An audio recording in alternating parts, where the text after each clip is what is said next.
कहानी की शुरुआत यूक्रेन के एक पीसफुल एरिया डेनवर्स को दिखाते हुए होती है, जहां मिकोला नाम का एक आदमी अपनी प्रेग्नेंट वाइफ नस्टिया के साथ एक छोटी सी झोपड़ी में रहता था। वो दोनों अपनी मैरिड लाइफ में बहुत खुश थे।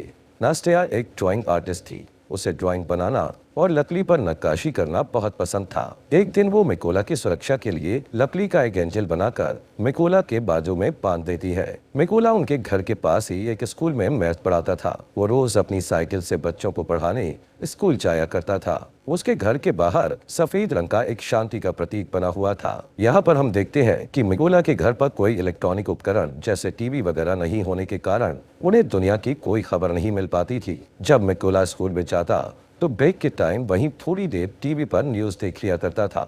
ऐसे ही एक दिन टीवी पर दिखाई जा रही न्यूज से उसे पता चलता है कि यूक्रेन की राजधानी में प्रोटेस्टर्स को मारा जा रहा है और रशिया यूक्रेन पर हमला करके उस पर कब्जा करना चाहता है। अब इस खबर को सुनने के बाद निकोला क्लास में बच्चों को पढ़ाने के लिए जाता है और वो बच्चों को बड़े प्यार और अच्छे तरीके से पढ़ाता है। लेकिन इसी क्लास में रीवान नाम का एक बदमाश लड़का भी पढ़ता था, जो मिकोला को बिल्कुल भी पसंद नहीं करता था और इसीलिए उसे जब भी मौका मिलता तो वो मिकोला की इंसल्ट करता और मिकोला को स्कूल से हटवाने के बारे में ही सोचता रहता।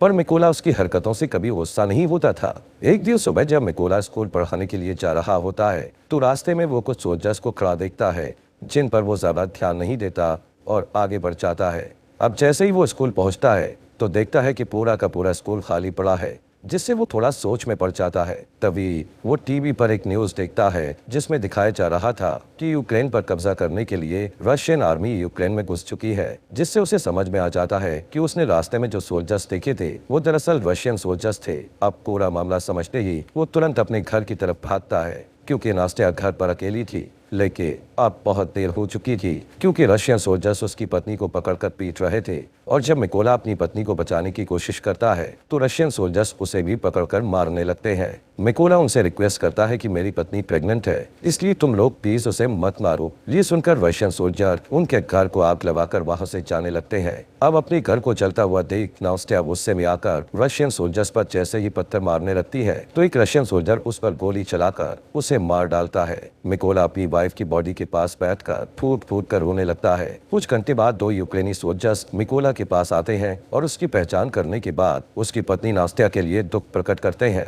और उसके लिए कब्र खोदकर मिकोला को कहते हैं कि अपनी पत्नी को यहाँ दफना दो। मिकोला अपनी पत्नी को उस कब्र में दफना देता है। अब क्योंकि रशियन सोल्जर्स ने उसके घर को जला दिया था और उसकी पत्नी को भी मार डाला था, इसलिए अब वो बदले की आग में चल रहा था कि कब वो रशियन सोल्जर्स से अपनी पत्नी की मौत का बदला लेगा। इसलिए वो यूक्रेन सोल्जर्स को रिक्वेस्ट करता है कि मुझे भी अपने साथ ले चलो और मैं भी यूक्रेन आर्मी में शामिल होना चाहता हूँ। ये सुनकर यूक्रेनी सोल्जर्स उसे अपने साथ मिलिट्री बेस में ले जाने लगते हैं, लेकिन जाने से पहले मिकोला लकड़ी के उस एंजल को अपने पास रख लेता है जो उसकी वाइफ ने उसकी सुरक्षा के लिए बनाया था। जब वो मिलिट्री बेस में पहुंचते हैं तो वहाँ उनका कमांडर मिकोला को आर्मी में शामिल नहीं करता और कहता है कि ये बंदा जासूस भी हो सकता है। लेकिन मिकोला कमांडर को कहता है कि रशियन सोल्जर्स ने मेरे घर को चला दिया और वो लोग मेरी पत्नी को मेरी आंखों के सामने मार कर वहाँ से चले गए, इसलिए मेरे पास अब जीने की कोई वजह नहीं बची और मैं रशियन सोल्जर्स को मार कर ही दम लूंगा और अपने देश को बचाऊंगा ताकि रशियन सोल्जर्स किसी और के घर को न उजाड़ें। ये सुनकर कमांडर मिकोला को यूक्रेन आर्मी में भर्ती कर लेता है और उसकी ट्रेनिंग शुरू हो जाती है।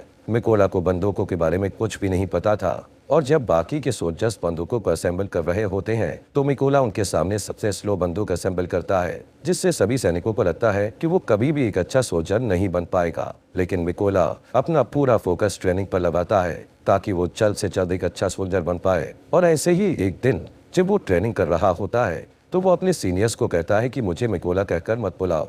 वो अपना कोड नेम ड्रेवन रखता है, जिस पर उसके सीनियर्स उस पर हंसते हैं और उसे कहते हैं कि कोड नेम ऐसे ही किसी को नहीं मिलता, उसके लिए बहुत मेहनत करती है, जिससे मिकोला अपनी पूरी कोशिश से ट्रेनिंग में लगा रहता है। रात को जब सभी सिपाही सो रहे होते थे तब भी मिकोला अकेले ही अपनी प्रैक्टिस जारी रखता था। एक दिन उसका कमांडर उनको बताता है कि हमारे पास स्नाइपर्स की कमी है, इसलिए तुम लोगों में से कौन कौन स्नाइपर बनना चाहता है, जिसे सुनकर बहुत ही कम लोग अपना हाथ उठाते हैं। लेकिन इनमें से एक मिकोला भी था, जिसे देखकर सभी हंसने लगते हैं। कमांडर उससे कहता है कि तुम्हें तो बंदूक भी असेंबल करनी नहीं आती, तुम कभी भी स्नाइपर नहीं बन सकते। लेकिन मिकोला कहता है कि मैं एक अच्छा स्नाइपर बन सकता हूं और मैं ये साबित कर सकता हूं। वो कमांडर को कहता है कि आप मेरा कोई भी टेस्ट ले सकते हो। तब कमांडर उसे टेस्ट देते हुए कहता है कि तुम्हें सिर्फ 20 सेकंड में इस AK-47 बंदूक को असेंबल करना होगा। तब मिकोला आंखों पर पट्टी बांधकर बंदूक को असेंबल करना शुरू करता है और सिर्फ 18 सेकंड में ही AK-47 को असेंबल कर देता है। ये देखकर सभी हैरान रह जाते हैं और जो लोग पहले मिकोला पर हंस रहे थे अब वो उसके लिए तालियां बजाने लगते हैं। इसके बाद मिकोला की स्नाइपर ट्रेनिंग शुरू हो जाती है और मिकोला स्नाइपर की ट्रेनिंग को पूरी जी जान से सीखने लग जाता है। ऐसे ही कुछ दिनों बाद वो दिन आ जाता है जिस दिन इन सभी स्नाइपर्स को बंदूकें दी जानी थी।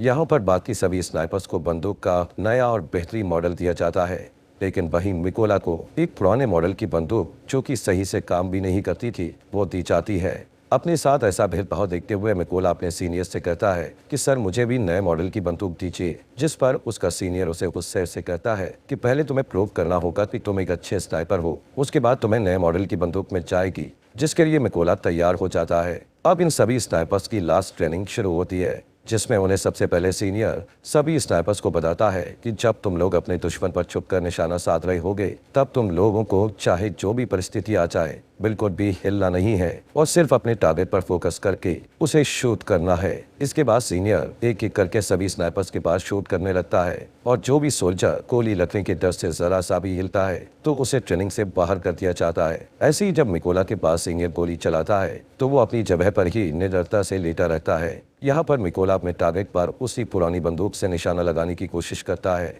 लेकिन तभी इनका सीनियर उसे कहता है कि तुम्हें सिर्फ एक ही बार अपना टारगेट देखने को मिलेगा और जैसे ही मिकोला अपना टारगेट देखता है तभी उसकी आंखों को ढक दिया जाता है, जिससे मिकोला का निशाना थोड़ा चूक जाता है। लेकिन सभी को पता था कि अगर मिकोला को नई बंदूक दी जाती और उसकी आंखों के आगे कुछ न रखा जाता तो वो अपना निशाना बिल्कुल सही लगाता, लेकिन कोई भी इस बारे में बात नहीं करता और मिकोला भी इस पर ज्यादा ध्यान नहीं देता। रात को इन स्नाइपर्स का नाइट शूट टेस्ट होता है जिसमें ट्रेनर के प्लेयर गन शॉट करते ही सभी स्नाइपर्स को उस फ्लेयर की रोशनी में अपने अपने टारगेट्स पर गोली चलानी थी, लेकिन मिकोला गोली नहीं चलाता क्योंकि वो मैथ में बहुत अच्छा था। इसलिए वो उस फ्लेयर गन की रोशनी में सिर्फ अपने टारगेट की दूरी का अंदाजा अपने माइंड में फटाफट से लगा लेता है और फिर जब पूरी तरह अंधेरा हो जाता है तो वो अपने टारगेट को शूट करता है और उसका निशाना बिल्कुल ठीक सेंटर पर लगता है, जो उसके सिवा और कोई नहीं कर पाया था। अगले दिन इन सभी का रिजल्ट आता है और सीनियर मिकोला को सैल्यूट करते हुए कहता है तुम पास हो चुके हो। इसके बाद कर्नल मिकोला को कहते हैं कि तुम जल्दी से अपने सभी जरूरी सामानों को पैक कर लो क्योंकि तुम्हें एक जरूरी मिशन पर बाकी के स्नाइपर्स के साथ जाना है। अब इनका फर्स्ट मिशन ये था कि पास ही के एक चेक पॉइंट पर रशियन आर्मी ने कब्जा कर रखा था जिसको लोगों ने उनसे छुड़वाना था। इसलिए मिकोला अपने साथी स्नाइपर्स के साथ उस एरिया में घुस जाता है और सभी अपनी गन पोजीशन ले लेते हैं। यहाँ पर इन सबको एक एक टारगेट दिया जाता है। जैसे ही ये लोग रशियन आर्मी पर शूट करने वाले होते हैं तो ये देखते हैं कि एक गाड़ी चेक पॉइंट की तरफ जा रही होती है, जिससे कर्नल सबको शूट ना करने के लिए बोलते हैं। वहीं रशियन आर्मी उस गाड़ी को रोक लेते हैं जिसमें एक कपल कहीं पर जा रहा था। रशियन आर्मी उन्हें गाड़ी से बाहर निकालकर उनका पासपोर्ट लेकर अपने पास रख लेते हैं और उन्हें काफी बुरी तरह से टॉर्चर करने लगते हैं, जिसे देखकर जैसे ही कर्नल स्नाइपर को शूट करने के लिए कहता है तो एक ही झटके में सभी स्नाइपर्स अपने अपने टारगेट को शूट करके निपटा देते हैं। अब इन स्नाइपर्स का पहला मिशन सक्सेसफुल हो गया था, इसलिए ये सभी खुशी खुशी वापस बेस में आते हैं। तब मिकोला वहां देखता है कि उसके बाकी के साथी बेस में नहीं हैं और जब वो इसके बारे में पूछता है तो उसे पता चलता है कि वो एक दूसरे मिशन पर गए हुए हैं। यहाँ पर मिकोला को ये भी पता लगता है कि उस मिशन पर उसके कई साथी मारे गए हैं और उन सबको एक ही स्नाइपर जिसका नाम सेरी है उसने मारा है, जो रशियन आर्मी का सबसे बेहतरीन स्नाइपर है। कुछ दिनों बाद इनका नेक्स्ट मिशन शुरू हो जाता है जिसके लिए सभी स्नाइपर्स उस जगह पर पहुंच जाते हैं जहां पर रशियन आर्मी कब्जा करने के लिए आने वाली थी। सबसे पहले मिकोला अपने साथियों के साथ इन जगहों पर बॉम्ब्स फिट करने लग जाता है और खुद को घास के अंदर छुपाकर रशियंस के आने का इंतजार करने लगता है। अब जैसे ही कुछ टाइम बाद रशियन आर्मी वहां आने लगती है तो मिकोला देखता है कि उन रशियन आर्मी में उसका स्टूडेंट इवान भी था, जो स्कूल में उसे हर टाइम परेशान करता रहता था और अब वो रशियन आर्मी में शामिल हो चुका था। मिकोला को अपने स्टूडेंट को मारना अच्छा नहीं लगता, लेकिन जैसे ही कर्नल शूट का ऑर्डर देते हैं तो मिकोला थोड़ा सोचने के बाद अपने जज्बातों को साइड में रखते हुए बारूद पर शूट कर देता है, जिससे इवान समेत सभी रशियन आर्मी वाले मारे जाते हैं। इसके बाद कर्नल उससे गुस्से में पूछता है कि तुम क्या सोच रहे थे। तो मिकोला उसे बताता है कि उस रशियन सैनिकों में से एक मेरा स्टूडेंट भी था जिसने रशियन आर्मी को ज्वाइन कर लिया था। तब कर्नल उसे समझाते हैं कि ये इवान की चॉइस थी कि वो गद्दारों में शामिल हो गया, इसलिए तुम्हें अपने स्टूडेंट के लिए बुरा मानने की बिल्कुल भी जरूरत नहीं है। इसके बाद ये लोग वापस बेस में आ जाते हैं। यहाँ पर अब कर्नल अपना ज्यादातर टाइम मिकोला के साथ ही बिताता है क्योंकि अब वो पूरी तरह से मिकोला पर विश्वास करने लगा था। कर्नल मिकोला को बताता है कि मेरी 2 बेटियां हैं और उनको नहीं पता कि मैं आर्मी में कर्नल की जॉब करता हूं। उनको मैं ये कहकर आया हूं कि मैं काफी बड़ा बिजनेस करता हूं और मेरी वाइफ भी मेरी बेटियों को नहीं बताती कि मैं कर्नल की पोस्ट पर हूं। ये सुनकर मिकोला भी कर्नल को अपनी पत्नी की आखिरी निशानी दिखाता हुआ काफी ज्यादा इमोशनल हो जाता है। दोस्तों, आगे बढ़ने से पहले आप सभी का दिल से शुक्रिया आपके अपने फॉक्स एक्सप्लेनर हिंदी चैनल को सब्सक्राइब करने के लिए। अब इसके बाद अगले दिन ये लोग फिर से अपने अगले मिशन पर निकल पड़ते हैं और ये लड़ाई काफी बड़ी थी, इसलिए सभी स्नाइपर्स छुपने के लिए खाई खोदते हैं और अपनी अपनी पोजीशन ले लेते हैं। यहाँ पर ये लोग इसलिए आए थे क्योंकि इन्हें कहीं से पता चल गया था कि रशिया के कुछ सिपाही इधर कब्जा करने के लिए आ रहे हैं। इस मिशन में कर्नल मिकोला के साथ ही थे। तभी कुछ टाइम बाद मिकोला यहाँ पर नोटिस करता है कि उन रशियन सोल्जर्स के साथ वो सोल्जर भी आया था जिसने उसकी पत्नी को गोली मारी थी। वो सोल्जर बिल्कुल ही मिकोला के निशाने पर था। ये देखकर मिकोला कर्नल से पूछता है क्या मैं उस पर शूट कर सकता हूँ, जिस पर कर्नल कहता है कि अभी नहीं। मिकोला फिर से देखता है कि वो रशियन बिल्कुल उसके निशाने पर है और शायद फिर उसे कभी ये मौका न मिले, इसलिए वो फिर से कर्नल से पूछता है तो कर्नल उसे फिर से मना कर देता है। अब क्योंकि मिकोला का मिशन ही यही था कि वो अपनी पत्नी का बदला ले, इसीलिए वो खुद पर कंट्रोल नहीं रख पाता और उस सोल्जर पर शूट करके उसे मार डालता है। लेकिन इससे रशियन सैनिकों को इनके बारे में पता चल जाता है। कर्नल मिकोला पर भड़क जाता है कि तुमने क्या किया। तभी सेरी, जो रशियन आर्मी का एक तेज तलवार स्नाइपर था, वो कर्नल को शूट करके मार डालता है और सभी रशियन सोल्जर्स इन पर बॉम्ब्स फेंकने लगते हैं, जिससे मिकोला कर्नल की बॉडी को उठाकर वहां से दूर भागने लगता है।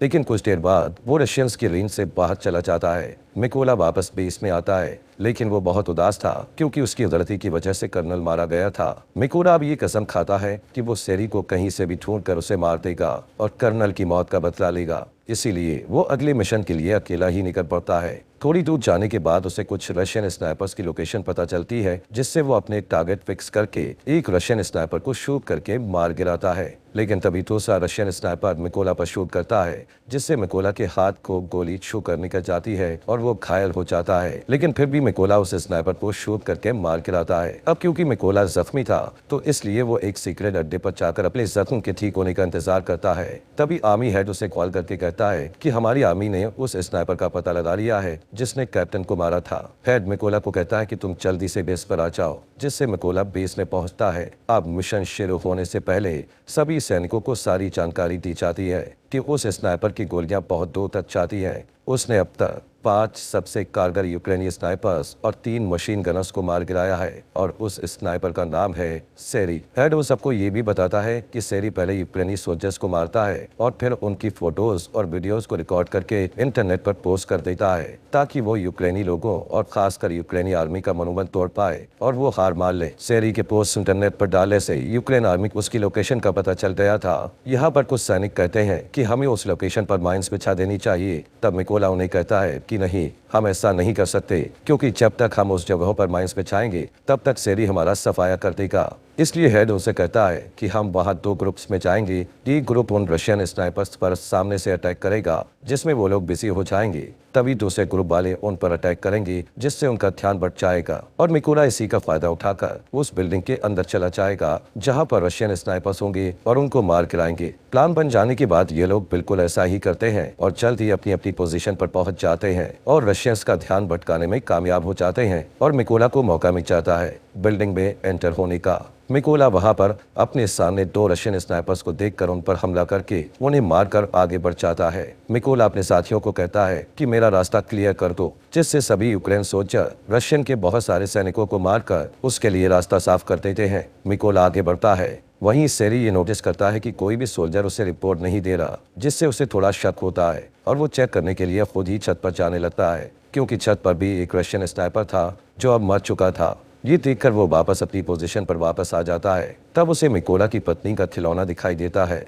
उसी वक्त मिकोला ऊपर से कूदता है और सेरी को मार डालता है। तभी एक और रशियन स्नाइपर को थोड़ी आवाज आती है, जिससे वो अलर्ट हो जाता है। लेकिन मिकोला उसी टाइम उसके पास एक ग्रेनेड फेंकता है और अब उस स्नाइपर का भी काम तमाम हो जाता है। लेकिन यहाँ पर हम देखते हैं कि सेरी जब ऊपर छत पर चेक करने गया था तो उसने अपने रशियन आर्मी से फोन करके बैकअप बुलाया था, इसलिए अब रशियन आर्मी वहां पर आ रही होती है। उन लोगों को नहीं पता था कि सेरी मारा जा चुका है, इसलिए वो सेरी को कॉल करके कांटेक्ट करते हैं, लेकिन कॉल मिकोला उठाता है और कहता है कि तुम लोगों का अब टाइम खत्म हो चुका है। ये कहकर वो ट्रक के ड्राइवर को शूट कर देता है, जिससे सभी रशियन सिपाही ट्रक से बाहर निकल जाते हैं। लेकिन उन्हें नहीं पता था कि यूक्रेन के स्नाइपर्स ने पहले ही उन पर निशाना साध रखा था। तभी सभी यूक्रेनी स्नाइपर्स उन पर गोलियों की बारिश कर देते हैं और मार डालते हैं। अब सभी को मारने के बाद मिकोला अपनी पत्नी की कब्र पर जाता है और उससे उदास भरे मन से कहता है कि मैंने अपने दुश्मनों से बदला ले लिया, लेकिन मुझे अब अपने देश की सेवा करनी है, इसलिए मुझे जाना होगा। इतना कहते हुए वो अपने अगले मिशन पर निकल पड़ता है।